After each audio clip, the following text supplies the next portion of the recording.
नमस्कार शेतकरी बंधू, महाराष्ट्र शासन कृषी विभाग संरक्षित शेती अंतर्गत प्लास्टिक टनेल आणि पश्चात व्यवस्थापन यामध्ये पॅक हाऊस याविषयी आपण आज माहिती जाणून घेणार आहोत। विषय सूचीप्रमाणे पुढील माहिती जाणून घेऊया। प्लास्टिक टनेल हे एक प्रकारचे हरितगृह आहे।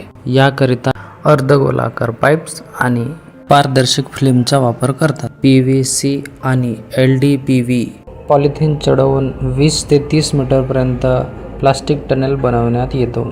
सर्वसाधारण क्षेत्रात 30,000 रुपये आणि डोंगराळ भागात 37,500 रुपये लांबी व रुंदी अशाप्रमाणे तयार करण्यात यावे। प्लास्टिक टनेल हे रोपांना संरक्षण प्रदान करतो। प्लास्टिक टनेल या विषयाला आपण आता इथे थांबवून आणि आपला पुढचा विषय पॅक हाऊस या विषयाकडे आपण वळूया। एकात्मिक फलोत्पादन विकास अभियान अंतर्गत 50% अनुदानावर पॅक हाऊस उपलब्ध आहे।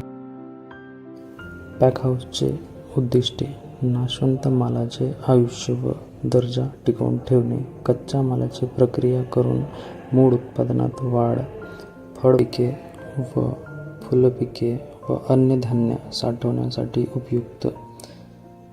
बांधकाम क्षेत्र हे 6x9 किंवा 9x6 बांधकाम करण्यासाठी एकूण अनुदान रक्कम मर्यादित 1,50,000 रुपये असून व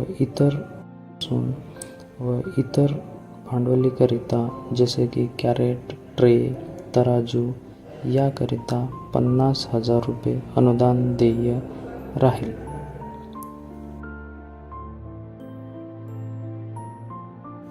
अर्ज करण्यासाठी लागणारे कागदपत्रे, सर्वप्रथम आपले सरकार महाडीबीटी पोर्टलवर आपले रजिस्ट्रेशन करून अर्ज ऑनलाईन सादर करावे।